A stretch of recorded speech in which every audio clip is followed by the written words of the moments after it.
This film is one of the most powerful documentaries I've checked out in a very, very long time. But the other thing about it is that it's still very relevant to what's happening in the world today. Let's jump into my review of the new film. My name is Andrea.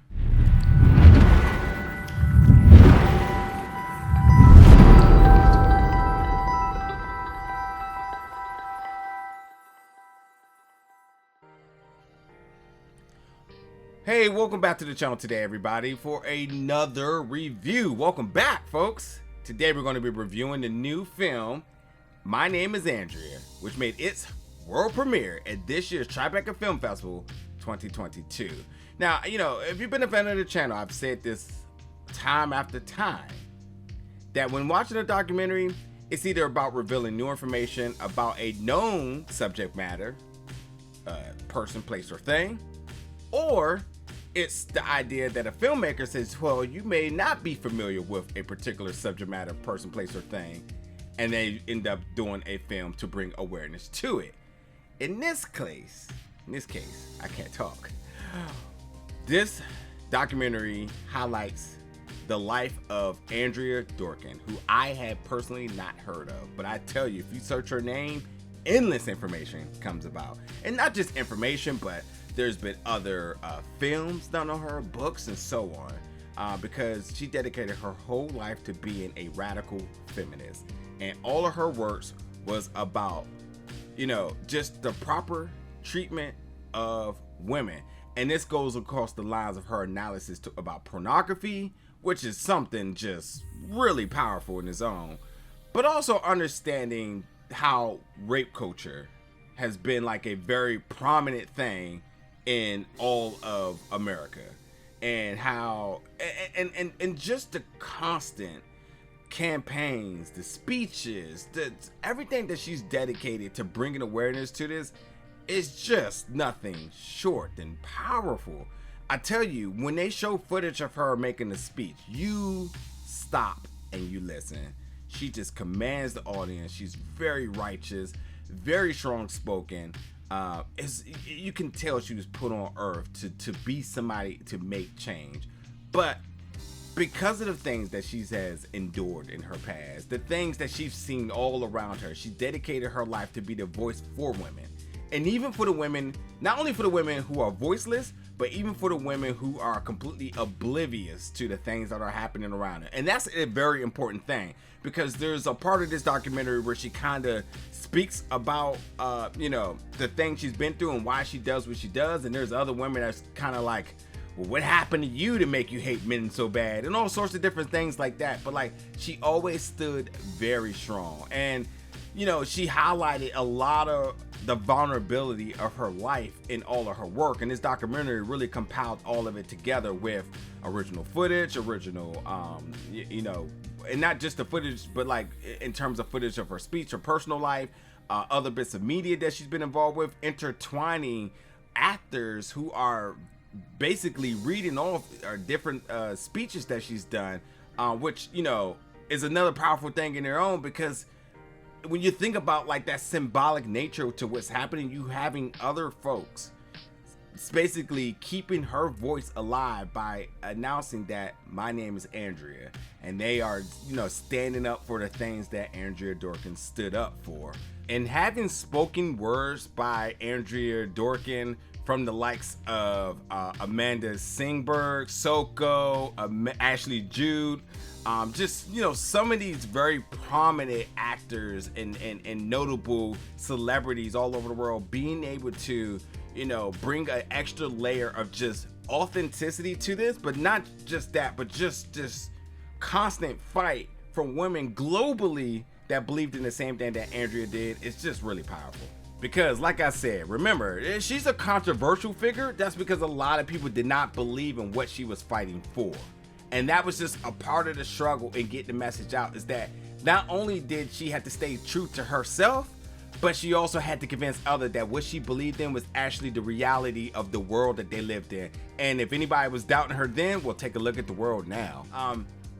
So it's just a lot that goes on. First of all, the production of the documentary is done really well, and then again, just how you intertwining all these different things. And the other powerful thing about, you know, the title being, you know, My Name is Andrea, is that you have folks that are saying like, hey, I may not have been American, I may not have been, you know, whatever it may be, but the stories and your testimony about the things you have experienced and the things you're fighting for, I have experienced those same things. I relate with you.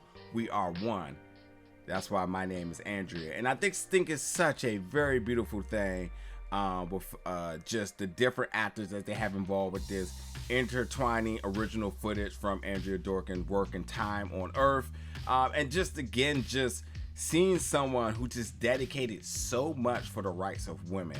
And when you know, dive into this documentary, it's going to be some moments that are just so heavy, so deep, very moving, totally triggering. You know, when she highlighted about one of her marriages where things were good until, you know, he started to abuse her, and this it's almost like a moment of poetry, and how that scene is kind of played out when she was just like, he gets really mad and my face runs into his fist, you know, and she repeats that line over and over with different occurrences of when this abuse happens and highlighting that. And, you know, I just was kind of just like choked up because I just could not believe that somebody who experienced so much, even willingly, you know, still open to come into relationships with an open heart, and trying to give somebody a fair chance, still, you know, experiencing abuse, still seeing so much rape all around her, but still continued to fight. She never let it stop until her last day on Earth. She dedicated everything in terms of bringing awareness about rape, bringing awareness about abuse, and then what pornography plays into all of this in terms of the perception of what and how men view women because of this sort of this picture that pornography paints in terms of how they feel women are just objects and toys. And then not only just pornography in terms of film, but like the advertisement in pornography, and how that was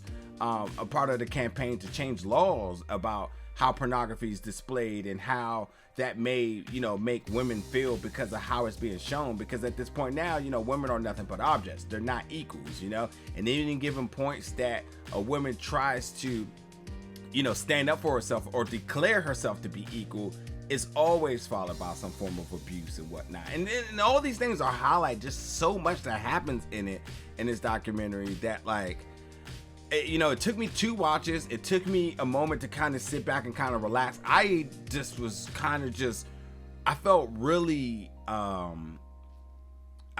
felt like with all the information I was able to take in, I just felt like very empowered in the sense of just understanding more from what, you know, women have experienced from over the years, more educated for sure.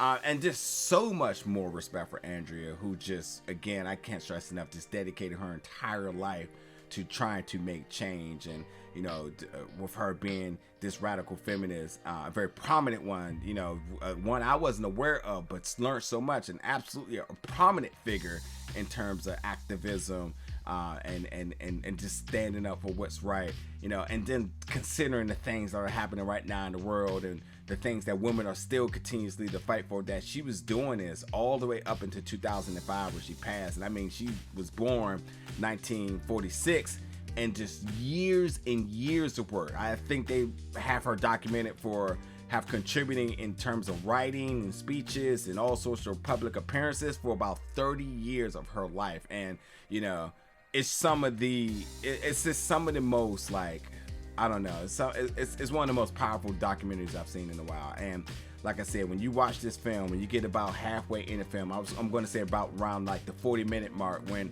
she starts to talk about her new marriage and how it was just all love, all good, such a fun time, and then how just that nature of abuse just started to happen. She wondering like what happened, like what made this change and whatnot.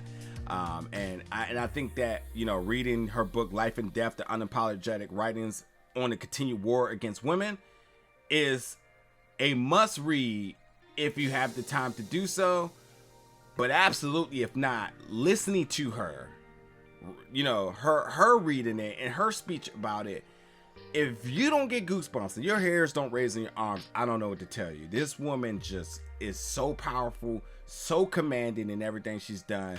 You know, it's you know, angel on earth for the time she was here. So you know, I could probably go more and more about how I felt about her, but more or less I just want to say this documentary was well put together. You know, it was only about like an hour and a half, but so much information is compiled in it.